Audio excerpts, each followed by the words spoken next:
Time stops making sense the moment you notice how often your life repeats itself. The same patterns, the same emotional loops, the same outcomes dressed in different details. At some point, it becomes impossible to keep believing that reality is simply moving forward in a straight line and that you are just along for the ride. Something deeper starts to press against your awareness. The idea that time itself may not be the force you thought it was. This is not a philosophical curiosity. This is the foundation beneath everything you experience. If time were truly linear, growth would be guaranteed. Change would be automatic. Waiting would work. But it doesn't. People wait for years, decades, lifetimes, and nothing fundamentally shifts. Not because they failed, but because waiting assumes time creates change. It does not. Understanding that time is not fundamental rewires how you relate to reality. Life stops feeling like a sequence of events happening to you and starts revealing itself as a selection process happening through you. When this clicks, even briefly, the sense of being dragged forward by circumstances loosens.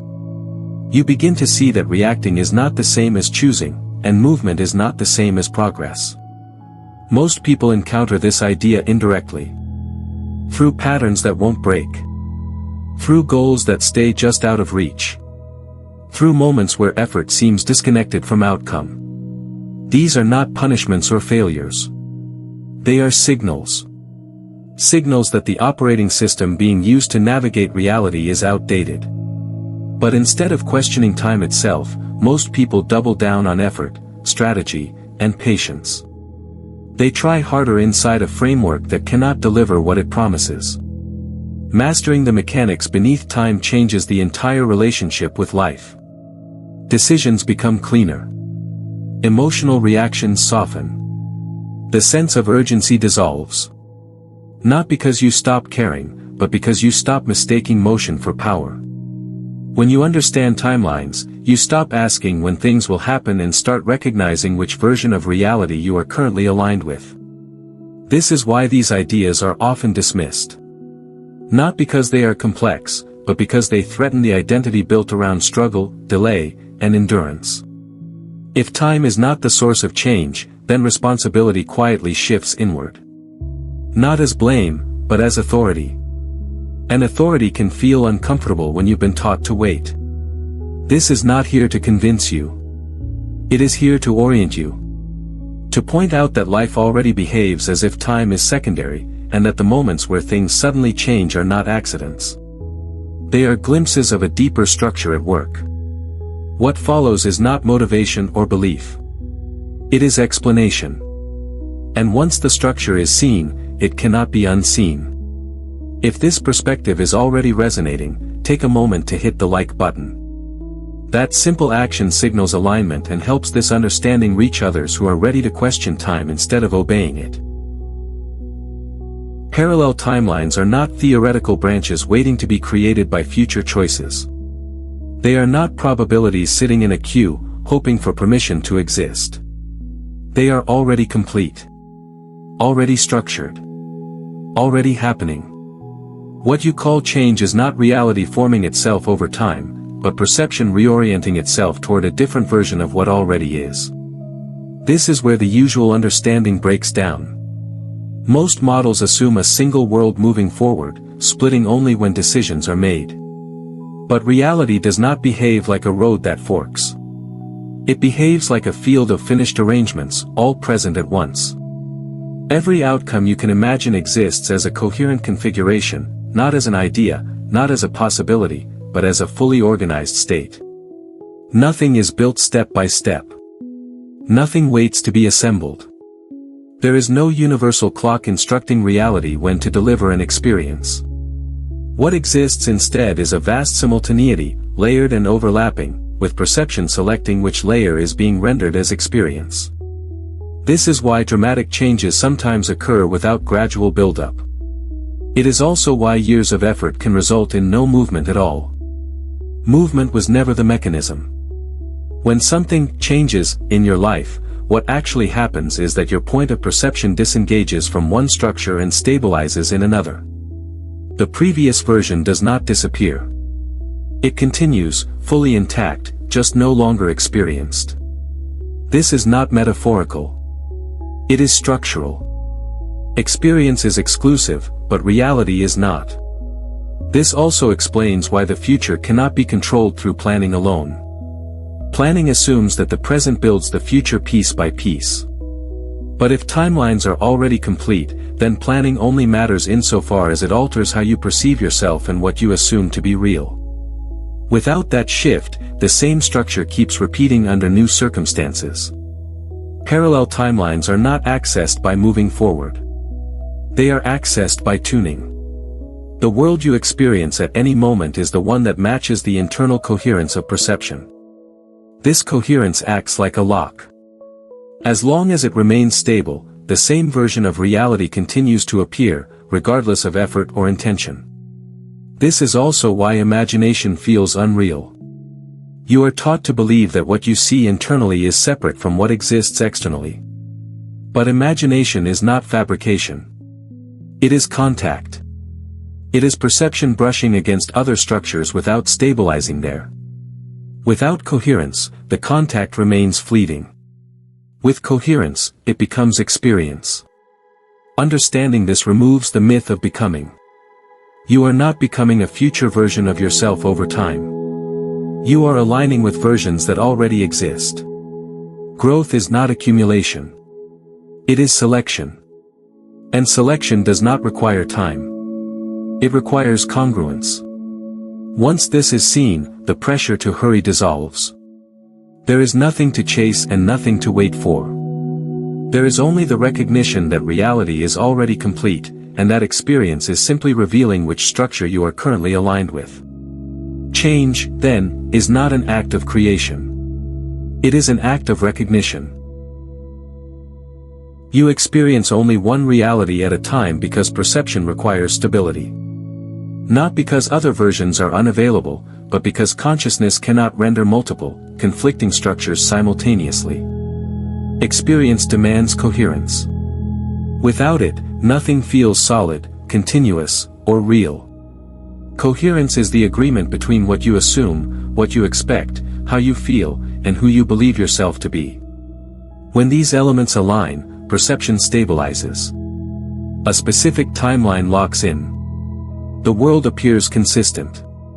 Cause and effect seem reliable. Identity feels continuous. This stability is what gives the impression of a single, objective reality. If perception were to jump constantly between structures, experience would fragment. Memory would not hold. Meaning would collapse. The nervous system requires continuity to function. So consciousness naturally anchors itself to one coherent stream at a time, not because others are absent, but because exclusivity is necessary for experience to feel real. This is why other timelines feel imaginary. Not because they lack substance, but because perception is not stabilized there. You may sense them as fleeting ideas, daydreams, intuitions, or what-if scenarios. These are brief contacts without coherence. Without emotional, belief-based, and identity alignment, perception cannot remain there long enough to render a lived experience. Stability is often mistaken for truth.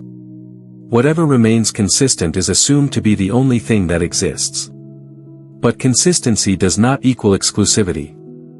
It simply means that the internal signal has not changed enough to disengage from the current structure. As long as the signal remains familiar, reality remains familiar. This is also why radical change can feel disorienting. When coherence shifts rapidly, the previous sense of reality dissolves faster than the new one stabilizes. In that gap, people describe feeling unreal, detached, or suspended. This is not dysfunction. It is transition. Perception has released one anchor before fully locking into another. Most people unconsciously maintain coherence through emotional habits. The same reactions. The same interpretations. The same identity narratives. These act like weights, keeping perception stabilized in a familiar timeline even when it is uncomfortable. Familiar pain often feels safer than unfamiliar freedom because it preserves continuity. The feeling that, this is just how life is not an observation. It is a coherent signature. It is the sensation of a stable lock. When that lock loosens, even slightly, reality begins to feel negotiable. Not chaotic, but flexible. Other timelines do not need to be reached. They do not need to be created. They simply require a different coherence to become experiential. Until then, they remain structurally real but perceptually absent, like stations on a radio dial that exist regardless of which one is playing. Understanding this removes the mystery around why people can hear the same ideas and experience completely different realities. It is not about intelligence or effort. It is about coherence. And coherence determines not what exists, but what can be experienced now. Vibration is often described as energy, mood, or emotional state, but those explanations are incomplete. Vibration is not something you generate or raise through effort. It is the overall coherence of your internal state. It is the combined agreement between what you believe to be true, what you expect to happen, how you emotionally relate to life, and who you assume yourself to be. This is why two people can feel similar emotions and experience completely different realities. Emotion alone is not vibration. Belief alone is not vibration. Thought alone is not vibration. Vibration is what remains when all of these elements point in the same direction. It is the signal that is left when there is no contradiction inside you. When beliefs say one thing, emotions say another, and identity assumes something else entirely, the signal becomes fragmented. Reality responds to the dominant pattern, not the conscious intention. This is why repeating affirmations often produces little change. The words may suggest one outcome, but the underlying coherence still matches a different timeline. Vibration is best understood as alignment rather than energy. It is not about feeling good all the time or maintaining positivity. It is about internal consistency. A calm certainty carries more coherence than intense excitement mixed with doubt. A quiet expectation stabilizes reality faster than dramatic visualization followed by impatience. This is also why effort is not the lever people think it is. Effort often introduces contradiction. Trying to change something implies that it is not already aligned. That implication becomes part of the signal. The field responds to what is assumed, not what is attempted. Identity plays a critical role here. Identity is the most stable component of vibration because it does not fluctuate moment to moment. You may feel hopeful one hour and discouraged the next, but identity remains relatively fixed. This is why reality continues to reflect the same patterns even when emotions temporarily change. Vibration defaults to identity when other signals are unstable. Expectations also matter more than people realize. Expectation is the quiet assumption of what will likely occur. It does not need to be verbalized. It does not need emotion attached to it. It simply exists as a background orientation. Reality mirrors this orientation with precision. When beliefs, emotions, expectations, and identity align, vibration becomes coherent. At that point, perception naturally stabilizes into a matching timeline. No forcing is required. No waiting is involved. The shift happens because contradiction has been removed, not because energy has been increased. This reframes the entire idea of raising vibration. It is not about adding something. It is about subtracting conflict. It is about releasing assumptions that no longer match the version of reality you intend to experience. Coherence is quieter than people expect. It does not announce itself. It feels like normalcy. Once this is understood, the obsession with techniques begins to dissolve. The focus shifts from doing more to aligning more fully. From chasing emotional highs to cultivating internal agreement. Vibration, then, is not a mystical force to be mastered. It is the natural result of internal consistency. And consistency is what reality responds to. Beliefs do not make things happen. They do something more subtle and more decisive. They determine what is even possible to experience. A belief is not a command to reality. It is a filter that decides which timelines are visible and which remain inaccessible.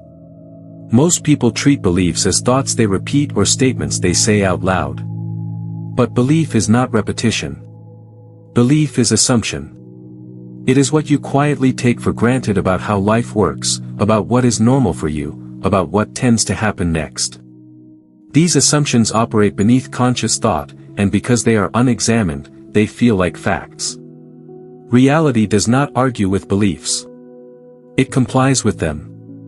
Not by creating events to match them, but by restricting perception to timelines where those beliefs are already true. If you assume that opportunities are rare, you do not cause scarcity. You simply remain aligned with versions of reality where scarcity is the organizing principle. Other versions exist, but they are not accessible through that assumption. This is why belief change cannot be forced. You cannot convince yourself into a different timeline through words alone. Repetition without assumption changes nothing. The field responds to what feels obvious, not to what is spoken deliberately. If a statement feels like an effort, it is not a belief yet. Beliefs also do not need emotional intensity. Some of the most powerful beliefs are neutral, quiet, and unnoticed. This is just how things are. People like me don't experience that. It always works out this way. These statements rarely carry emotion, yet they act as firm access permissions. They decide which doors remain closed without resistance ever being felt. This also explains why sudden belief shifts can produce immediate changes. When an assumption dissolves, access widens. Perception is no longer confined to the same narrow range of outcomes. New options do not need to be created. They simply become visible and viable. Beliefs are often inherited rather than chosen. They are absorbed from environment, repetition, and identity narratives. Because they were never consciously selected, they feel objective. Questioning them can feel destabilizing, not because they are true, but because they provide structure. Removing a belief removes a familiar boundary, and boundaries often feel like safety. Importantly, beliefs do not operate independently. They interact with identity and expectation. A belief that contradicts identity rarely holds.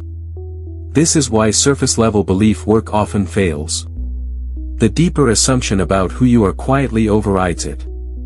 Understanding beliefs as access permissions removes blame. You are not wrong for experiencing what you experience. You are simply aligned with certain assumptions. And assumptions can change, not through force, but through recognition. When a belief is seen clearly, it begins to loosen. Once beliefs are understood this way, the focus shifts. Instead of trying to make things happen, attention turns toward noticing what is being assumed. Because what you assume is what you are allowed to experience. Not later. Now. Identity is what locks a timeline into place. It is the most stable signal you broadcast, and because of that, it overrides techniques, intentions, and temporary emotional states.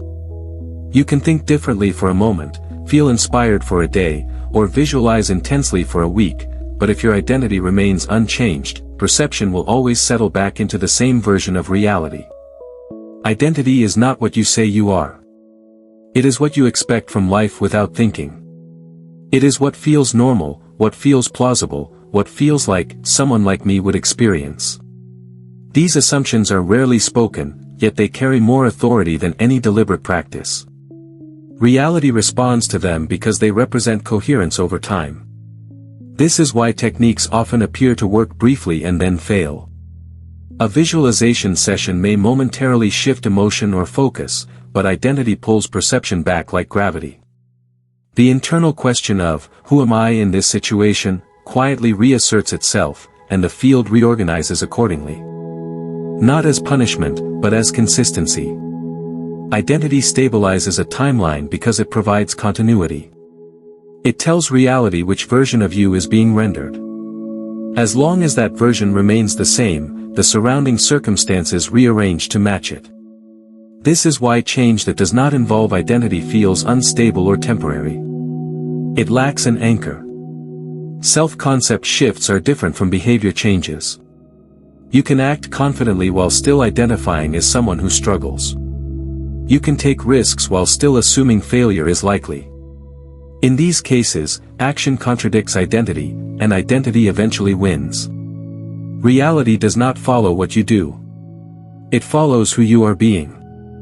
When identity genuinely shifts, reality reorganizes without effort. Opportunities appear without pursuit. Resistance dissolves without confrontation. This can feel uncanny at first because it contradicts the belief that effort is required. But effort was never the stabilizer. Identity was. This is also why people can experience sudden, permanent changes after a realization. In those moments, identity updates instantly. Something that once felt impossible now feels obvious. The field responds immediately because contradiction has been removed.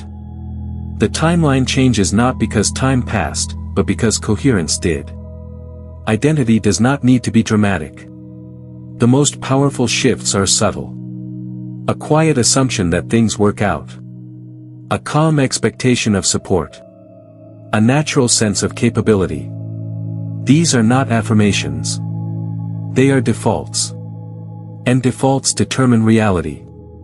Trying to change identity directly often backfires because effort implies separation. Identity changes through recognition, not force.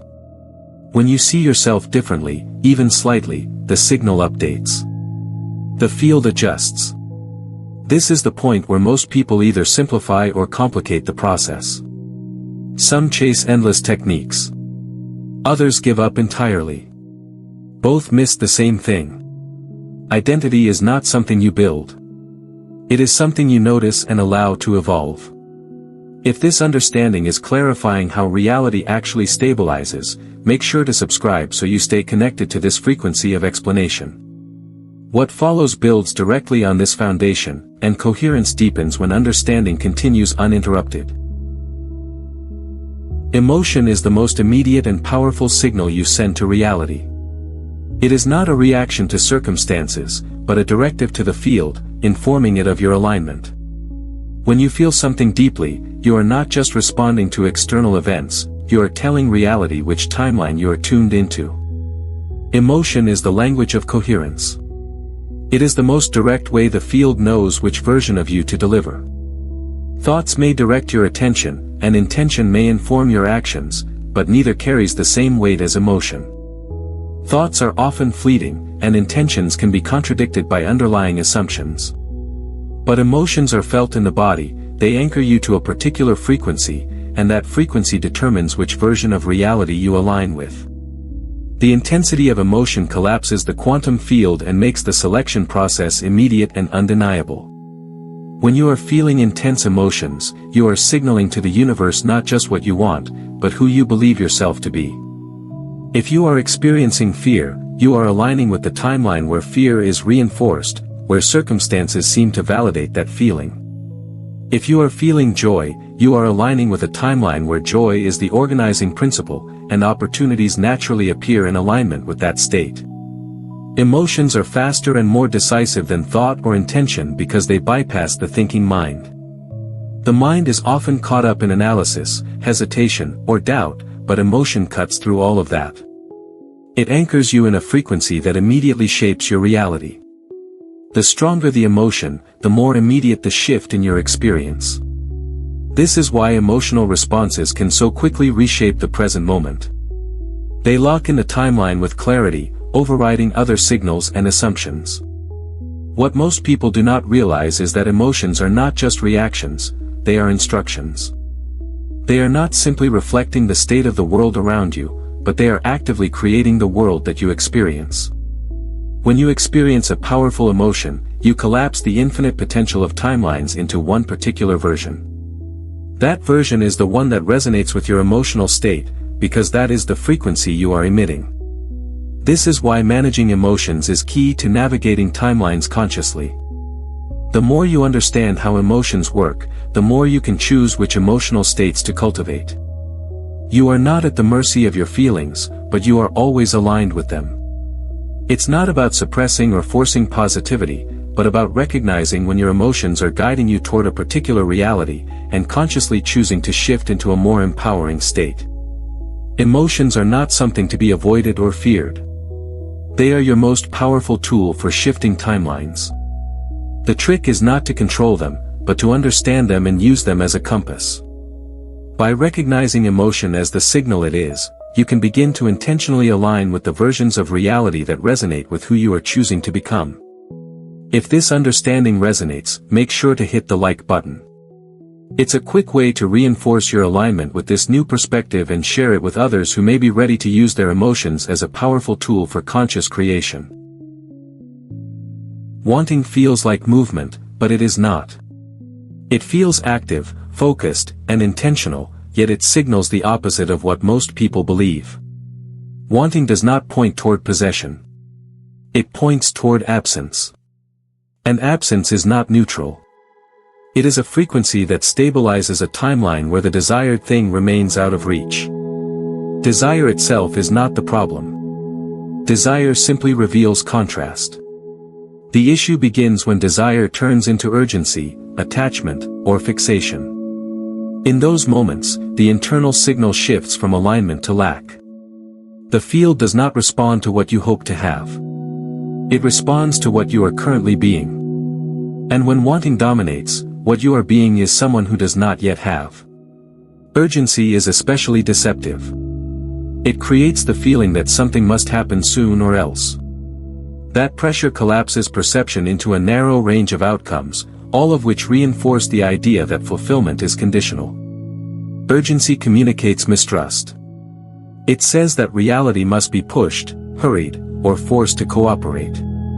The field reflects that mistrust precisely. Attachment works the same way.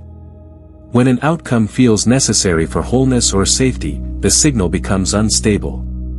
Attention fixates. Emotion tightens. Identity contracts. Instead of aligning with a fulfilled version of reality, perception locks into a loop of monitoring and anticipation. The timeline stabilizes around waiting. This is why people can want something for years without movement. The wanting becomes familiar. It becomes part of identity. The emotional tone of striving, hoping, and preparing replaces the emotional tone of having. Reality responds faithfully to that tone. Calm operates very differently. Calm does not mean indifference. It means internal certainty. When calm is present, there is no argument with reality. No tension. No need to check for progress. Calm communicates that nothing is missing. And that signal carries authority. Neutrality is even more misunderstood. It is often mistaken for lack of desire, but it is actually the absence of resistance. Neutrality removes emotional charge from outcomes. It allows perception to disengage from the current timeline without clinging to another. In that openness, shifts occur naturally. Relief is one of the most powerful signals because it implies resolution. Relief does not ask. It assumes. It carries the frequency of, "This is already handled." The field responds to that assumption quickly, because it introduces coherence where there was previously strain. This is why many shifts happen when people give up. Not because surrender magically rewards them, but because the frequency of wanting finally releases. The internal struggle ends. The signal stabilizes. A different timeline becomes accessible. Wanting slows the shift because it keeps perception oriented toward what is not present. Calm, neutrality, and relief orient perception toward completion. They do not demand. They allow. And allowing is not passive. It is authoritative. When this is understood, the relationship with desire changes. Desire becomes a compass, not a command. It points, then releases. The moment it is released, the field is free to respond. Not later. Now. One intense moment does not stabilize a timeline. It can open a door, but it does not decide whether you stay. Reality does not reorganize around flashes of insight or emotional peaks. It reorganizes around what remains consistent when nothing is actively being done. Breakthrough moments are seductive because they feel powerful. A realization lands. Emotion surges. Everything feels clear. In that moment, perception may briefly disengage from an old structure. People often interpret this as success, as if the shift is complete. But when the emotional state fades and familiar reactions return, the previous timeline reasserts itself. Not because the insight was false, but because coherence was not maintained. Timelines stabilize through sustained emotional coherence. This does not mean holding a constant high or forcing a specific feeling. It means that the underlying emotional baseline aligns with the version of reality you are selecting. What matters is not how you feel at your best, but how you feel when nothing special is happening. Reality responds to the average, not the peak. It reflects what feels normal to you. If relief only appears during meditation, but tension dominates daily life, the signal remains mixed. If clarity appears during inspiration, but doubt governs decisions, coherence collapses. The field follows the dominant pattern. This is why dramatic practices often disappoint. They produce moments, not stability. They spike emotion without changing baseline identity. After the spike passes, perception returns to what is familiar. The timeline never fully disengages. Consistency does not require effort. It requires honesty. It requires noticing which emotional states you return to when you are not trying. These default states are the true instructions being sent to the field. They determine which timelines feel natural and which feel unreachable. Sustained coherence is subtle. It feels like normalcy, not excitement. It feels like ease, not anticipation. This is why people often miss it. They expect shifts to feel dramatic, but stabilized alignment feels quiet. It feels unsurprising. It feels like things working without commentary. When emotional coherence is maintained, reality does not need reminders. There is no need to check for progress. Checking introduces doubt. Doubt fractures the signal. The field does not require reassurance. It requires consistency. This also explains why setbacks feel discouraging. They are often interpreted as failure, when in reality they are indicators of reversion. The emotional baseline slipped back into an older pattern. The timeline followed. This is not a mistake. It is feedback. Understanding this removes pressure. You do not need to be perfect. You do not need to maintain constant awareness. You only need to notice which emotional states you are rehearsing daily. Those rehearsals become structure. Consistency is not about discipline. It is about familiarity. The timeline that feels familiar is the one that persists. When a new emotional state becomes familiar, reality reorganizes effortlessly around it. Not because of a moment, but because coherence stayed. Waiting for reality to catch up feels reasonable, but it is one of the most effective ways to remain exactly where you are. Waiting assumes that change happens elsewhere and arrives later. It places perception outside of selection and positions you as a passive observer of a process you are supposedly not controlling. That assumption becomes the signal. When you wait, you imply that something is incomplete. That implication stabilizes a timeline where completion remains postponed. Reality does not respond to patience the way people expect. It responds to orientation. Waiting orients perception toward a future state rather than a present alignment, and the field reflects that orientation faithfully. Monitoring results reinforces this pattern.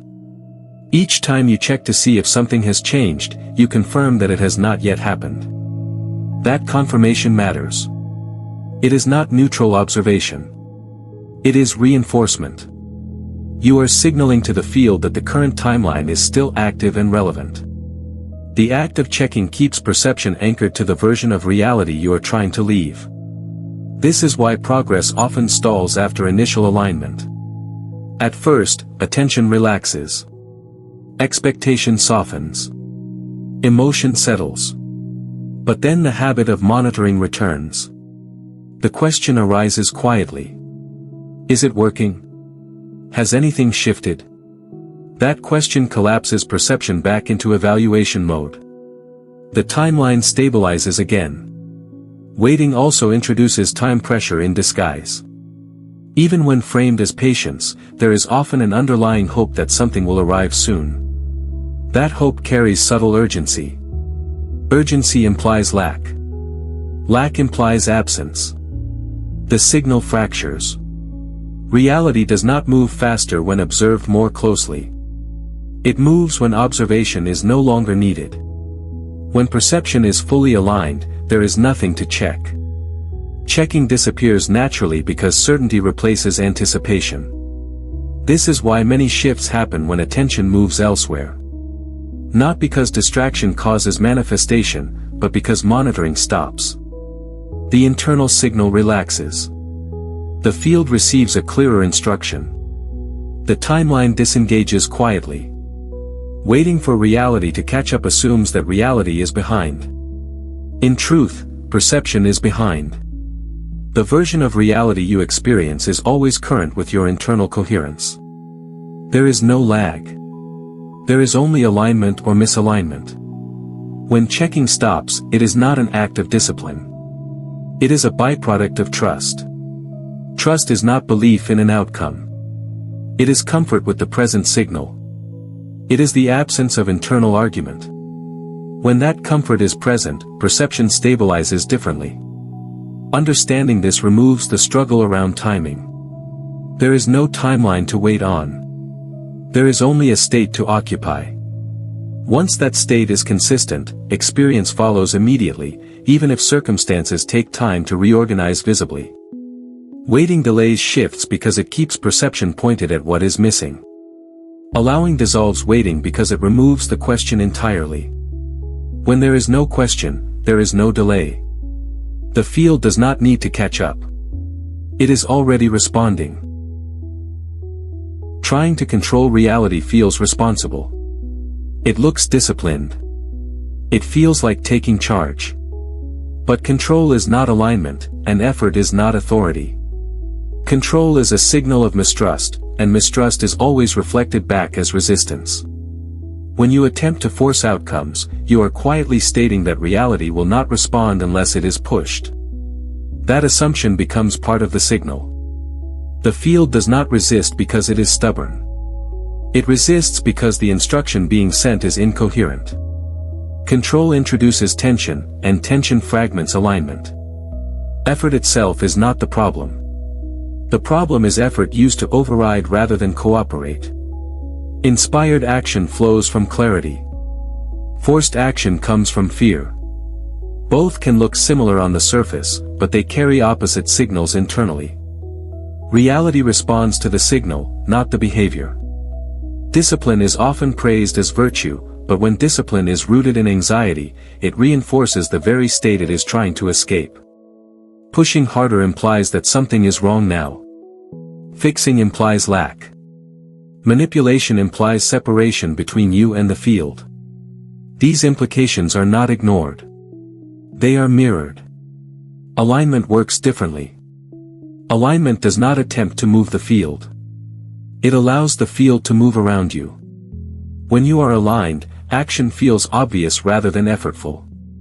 Decisions simplify. Timing feels natural. You are not managing outcomes, you are responding to what presents itself. Manipulation tries to bend reality into compliance.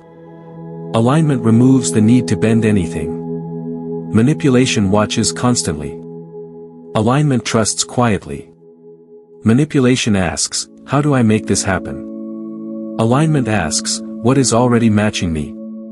This distinction explains why people burn out while trying to manifest. The constant monitoring, adjusting, correcting, and strategizing creates internal noise. That noise becomes the dominant signal. The field reflects confusion with complexity and delay. Control also locks identity into struggle. If you see yourself as someone who must manage every detail to succeed, reality will continue to require management. The moment that identity relaxes, support appears. Not magically, but structurally. A different timeline becomes accessible. Letting go of control does not mean passivity. It means releasing the assumption that effort equals power. Power comes from coherence. Coherence comes from internal agreement. When belief, emotion, and identity align, reality reorganizes without pressure. This is why forcing often works temporarily and then collapses. It can produce short-term movement while draining coherence. Eventually, the system corrects back to the dominant identity. Alignment produces slower-looking shifts that last. The field does not need to be convinced, disciplined, or outmaneuvered. It responds automatically to the clearest signal available. Control muddies the signal. Allowing clarifies it. When effort relaxes into trust, resistance dissolves. Not because you stopped caring, but because you stopped arguing with reality. Alignment does not push. It permits. And permission is far more powerful than force. Treating thoughts as the cause of reality is one of the most persistent misunderstandings. It sounds logical. Thoughts appear first, actions follow, results occur. But this sequence is misleading. Thoughts are not the origin. They are indicators. They reflect deeper structures already in place. Thought management often fails because thoughts are downstream from emotion and identity. You do not think yourself into a state. You think from a state. The tone of your thoughts reveals how you are already aligned. Trying to change thoughts without addressing what generates them is like adjusting a reflection while ignoring the object being reflected. This is why people can repeat positive statements while feeling internally unchanged. The words may sound different, but the emotional body does not agree. The identity does not update. The signal remains the same. Reality responds to the signal, not the vocabulary. Thoughts arise automatically from assumptions. If you assume effort is required, thoughts about struggle appear. If you assume support is unreliable, thoughts of caution dominate. These thoughts are not creating the assumption. They are expressing it. Attempting to silence or replace them treats the symptom as the source. Emotion plays a crucial role here. Emotion colors thought instantly. Two people can have the same thought and experience it completely differently based on emotional context. A thought about opportunity feels exciting in one state and threatening in another. The thought did not change. The alignment did. Identity anchors the pattern even more deeply. Identity determines which thoughts feel believable. You cannot maintain a thought that contradicts identity for long. If you identify as someone who is unlucky, thoughts of ease feel false. If you identify as capable, doubts pass quickly. Identity filters which thoughts stick. This is why policing thoughts becomes exhausting. The mind generates thousands of them. Trying to control them all creates tension, which reinforces the very states being avoided. The field does not respond to mental suppression. It responds to coherence. When emotional and identity alignment changes, thoughts change naturally. There is no need to manage them. New thoughts arise effortlessly because the internal structure has shifted. This feels relieving rather than effortful. The mind follows alignment automatically. Thoughts also change once perception stabilizes in a different timeline. The environment reflects back new evidence. The mind adjusts. What once felt impossible now feels normal. Again, the thought did not lead. It followed. Understanding thoughts as reflections removes self-blame. You are not failing because a negative thought appeared. You are simply receiving feedback. The thought is pointing to an assumption or emotional pattern still active. That information is useful. This reframing changes the approach entirely. Instead of fighting thoughts, you listen to them. Instead of correcting them, you trace them back to their source. When the source shifts, the reflection must follow. Thoughts matter, but not as causes. They are instruments. They show you where alignment is stable and where it is fractured. Reality responds to what you are being, not what you are saying in your head. When identity and emotion shift, thoughts reorganize on their own, and reality reorganizes with them. Identity-level recalibration is the fastest way timelines change because identity is what reality uses as its reference point. Not actions. Not habits. Not intentions. Identity. When identity shifts, even subtly, reality reorganizes automatically to match it. Most people try to change their lives by changing what they do. They take new actions, adopt routines, force behaviors, or follow systems. These efforts can produce temporary results, but they rarely last because behavior sits on top of identity. When behavior contradicts identity, identity eventually wins. The timeline snaps back. Identity-level recalibration works in the opposite direction. It does not begin with action. It begins with assumption. It asks a quieter, more powerful question: what feels normal for someone like me? Whatever answer appears is the identity signal currently stabilizing your reality. Identity is not a label. It is a set of expectations you carry without effort. It determines what feels realistic, what feels unlikely, and what feels inevitable. These feelings are not logical conclusions. They are defaults. And defaults shape experience. A subtle identity shift might look like assuming things resolve more easily than before. Or expecting support instead of resistance. Or feeling less surprised when opportunities appear. These are not affirmations. They are quiet internal permissions. When they change, the signal changes. This is why identity shifts do not require dramatic declarations. They happen through recognition. The moment you see that a previous assumption is no longer accurate, it loosens. The moment you notice that a different version of yourself already feels plausible, alignment begins. Assumption is the key mechanism here. Assumptions are not chosen deliberately. They are noticed. They are revealed through how you interpret situations, how you predict outcomes, and how you emotionally prepare for the future. Changing assumption is not about forcing optimism. It is about allowing a new baseline to feel normal. When assumption shifts, action follows naturally. You do not need to motivate yourself. You respond differently because you expect different results. Reality responds because the identity signal is cleaner. This is why small identity recalibrations can create large external changes. The field does not require big gestures. It responds to coherence. A slight change in assumption can redirect perception toward a completely different timeline because access permissions update instantly. Identity-level recalibration also feels lighter than effort-based change.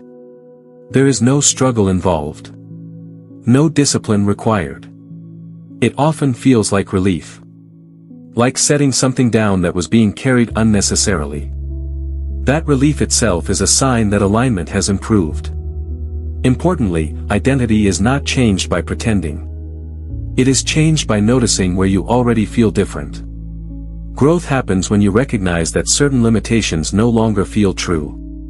When an old self-concept feels outdated. When a new one feels quietly obvious. This process cannot be rushed. But it does not need time. It needs honesty.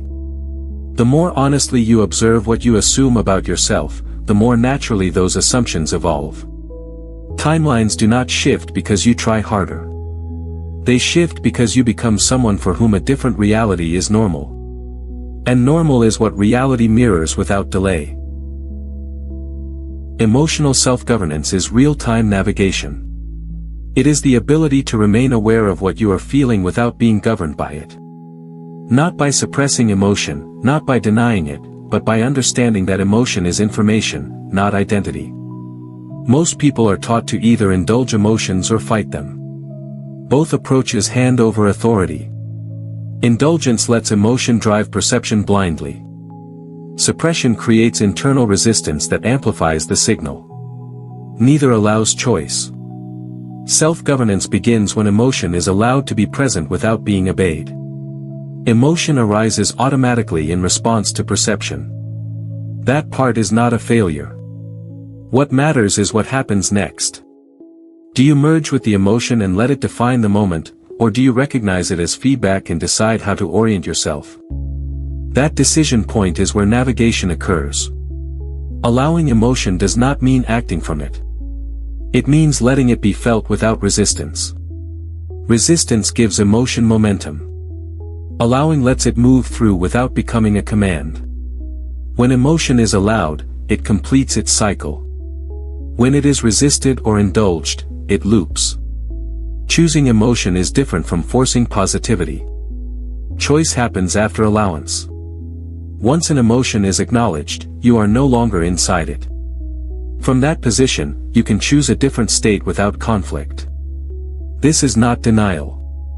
It is redirection. Emotional self-governance works because emotion is one of the strongest stabilizers of perception. When emotional states change, timelines shift quickly. But forced shifts never last. Chosen shifts do. Choice implies authority. Authority creates coherence. This is why calm is so powerful. Calm is not the absence of emotion. It is the absence of internal argument. Calm communicates trust.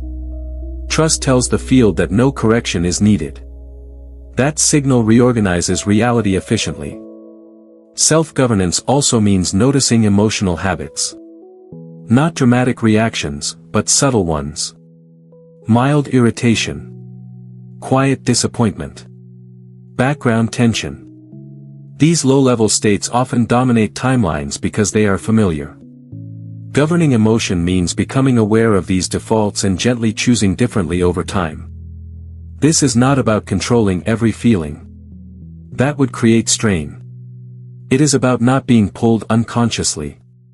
You let emotion inform you, then you decide whether to continue broadcasting it. Over time, this rewires your baseline. Importantly, emotions do not need to be fixed before life changes. Life changes because emotional authority shifts.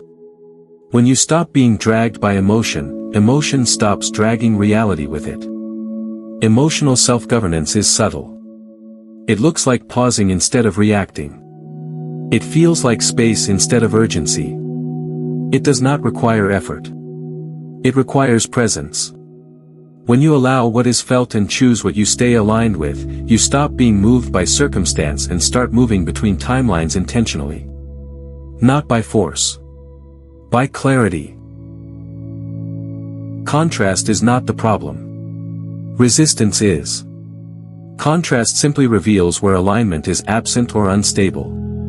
It shows you what you are not currently matching. Resistance is what freezes that information into place and turns it into repetition. Most people treat contrast as an enemy.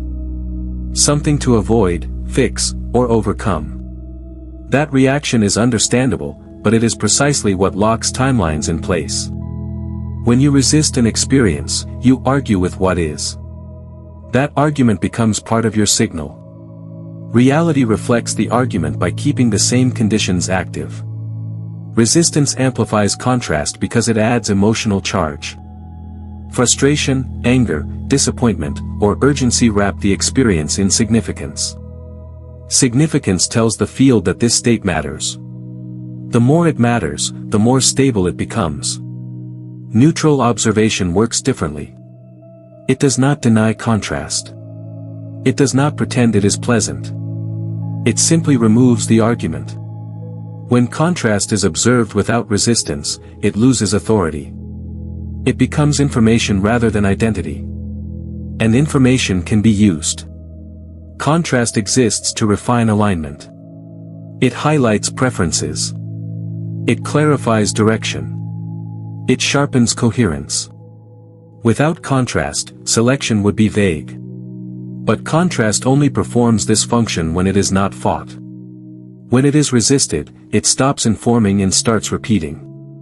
This is why people often stay stuck in the very situations they want to escape. The emotional battle keeps the signal active. Complaining, Fixing, overanalyzing, or resenting all communicate continued engagement. The field responds by maintaining the engagement. Neutral observation does not mean passivity. It means clarity. You see what is present without adding meaning. You notice what it reveals about your alignment. You allow it to exist without reinforcing it emotionally. In that space, perception loosens. Movement becomes possible. Contrast also exposes attachment. Strong reactions often point to expectations that were violated. Those expectations are assumptions. When they are revealed, they can be adjusted. But only if they are seen clearly. Resistance obscures them. Using contrast correctly means letting it inform, then releasing it. You do not need to dwell on it. You do not need to fix it immediately. You acknowledge it, extract the signal, and return to coherence. The timeline shifts because the signal changes. This is why some people experience rapid movement after difficult experiences. Not because the experience was necessary, but because resistance dropped. The emotional charge dissolved. A new alignment became available. Contrast is not punishment. It is calibration. It shows you where the signal is inconsistent. When you treat it as feedback instead of failure, it stops repeating. The moment resistance ends, the timeline is no longer reinforced. Reality does not need to be fought into submission. It only needs permission to change. Neutral observation provides that permission. When contrast is allowed to pass without argument, it completes its function. Alignment sharpens. Selection clarifies. Movement resumes. And what once felt like an obstacle becomes evidence that navigation is working. When urgency dissolves, decision-making changes completely. Action no longer feels like a race against time or a defense against loss. It becomes a response to clarity rather than pressure. This shift alone alters outcomes more than most strategies ever could. Urgency compresses perception. It narrows attention, limits options, and exaggerates consequences. When you believe something must happen now, every decision carries weight it was never meant to hold. Fear of delay replaces discernment. Action becomes reactive, and reaction locks you into familiar timelines. Without urgency, decisions slow down internally even if action remains swift externally. There is space to feel what aligns instead of calculating what might go wrong. That space is not hesitation. It is coherence. And coherence produces cleaner movement. Fewer decisions begin to feel necessary because you stop trying to control every variable. Many choices were never required, they were attempts to relieve anxiety. When anxiety is absent, those choices fall away on their own. What remains are obvious steps rather than constant micro-adjustments.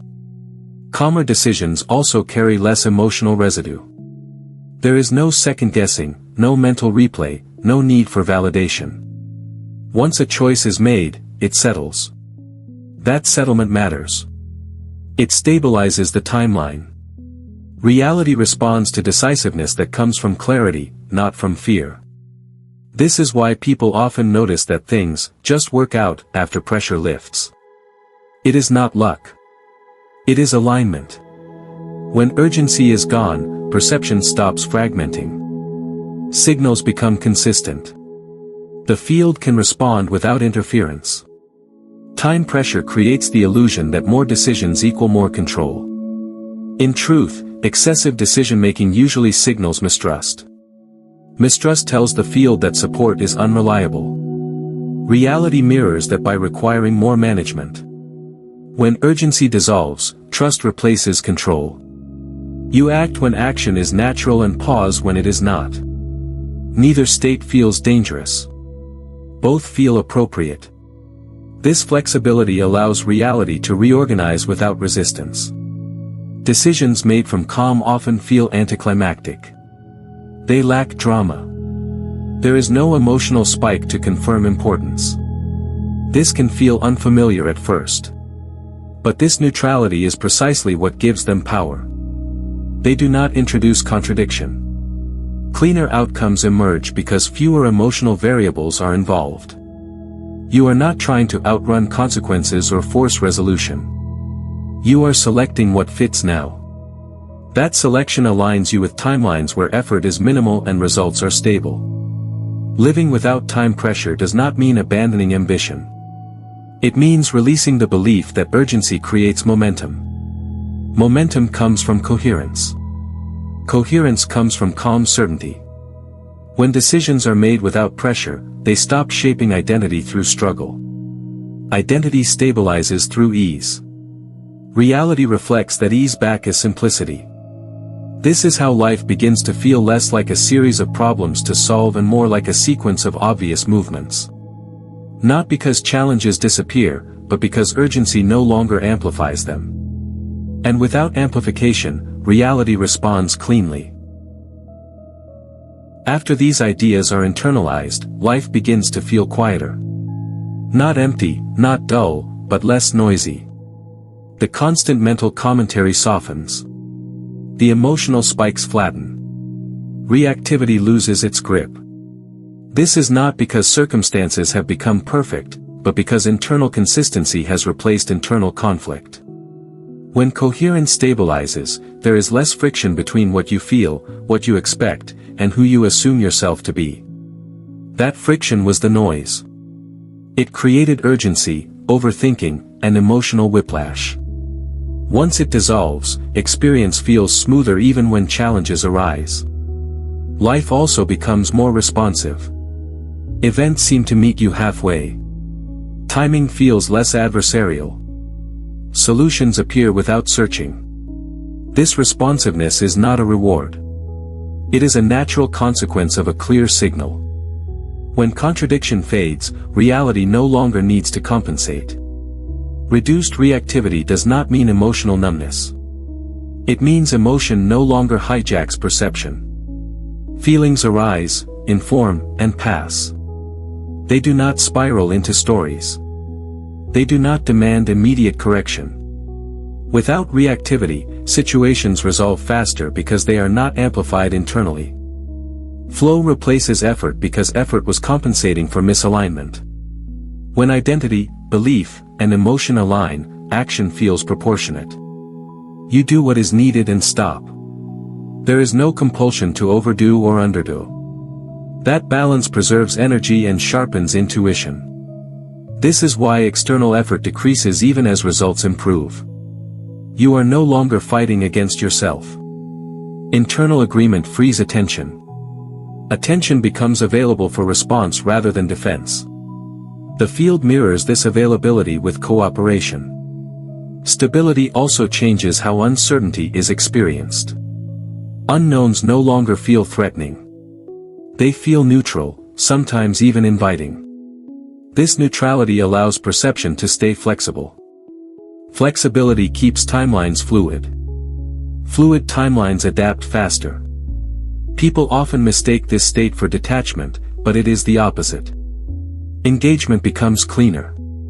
You are present without being entangled. Caring without gripping. Acting without forcing. That clarity deepens connection rather than weakening it. Internal consistency also alters how setbacks are interpreted. Without reactivity, setbacks lose their narrative weight. They are seen as adjustments rather than failures. This interpretation prevents emotional collapse and keeps alignment intact. Reality responds by correcting quickly. Flow does not eliminate choice. It refines it. Fewer choices feel necessary because alignment guides behavior automatically. You trust the signal. That trust stabilizes experience. Over time, this quiet responsiveness becomes normal. The old turbulence feels distant. Not because it was suppressed, but because it no longer matches who you are being. Reality continues to mirror that identity. This is the lived result of internalization. Not constant bliss, but sustained coherence. Not control, but flow. And from that state, life stops demanding effort and starts responding to presence. Living as the selector of experience means releasing the idea that you are moving through time toward outcomes. You are not traveling forward hoping to arrive somewhere better. You are stationary awareness, and reality is reorganizing around you based on what you are aligned with now. This is not a metaphor. It is the structural relationship between consciousness and experience. When this is embodied, identity shifts quietly. You stop seeing yourself as someone navigating an unpredictable world and start recognizing yourself as the point of selection through which one version of the world is rendered. Events do not feel random anymore. They feel consistent with your internal state, even when they are challenging. This does not create control in the way people imagine. You do not micromanage circumstances. You do not decide outcomes intellectually. You simply notice that reality mirrors who you are being with precision. That noticing changes how you inhabit each moment. Theory alone does nothing here. Understanding concepts without embodiment keeps identity unchanged. Embodiment happens when your emotional baseline, expectations, and assumptions naturally reflect this understanding without effort. You stop trying to apply the ideas. They begin to apply themselves through you. Living this way removes the sense of being late. There is no behind and no ahead. There is only alignment now. That alignment determines which timeline you experience. When alignment shifts, experience shifts. Not symbolically. Structurally. This also dissolves blame. You are not wrong for what you have lived. You were aligned with certain assumptions, emotions, and identities. That alignment selected a specific experience. As alignment evolves, experience evolves. Nothing needs to be erased. Nothing needs to be fixed. Only recognized. From this place, action becomes simpler. You respond instead of react. You choose instead of cope. You allow instead of force. Life feels participatory rather than adversarial. You are not asking reality to cooperate. You are cooperating with it by being coherent. The most important shift is subtle. You stop identifying as a person waiting for life to change. You recognize yourself as the presence through which change is perceived. That recognition stabilizes a new baseline. From there, reality adjusts automatically. This is not about perfection. You will still feel emotion. You will still encounter contrast. The difference is that none of it defines you. You remain the selector, not the circumstance. That orientation changes everything. When this understanding is lived rather than contemplated, life stops feeling heavy. There is less urgency. Less struggle. Less internal negotiation. Not because effort disappeared, but because resistance did. If this perspective has clarified how reality actually works, stay within this frequency by subscribing. And share this with someone who needs to hear it, because the moment this is recognized, time stops running the show.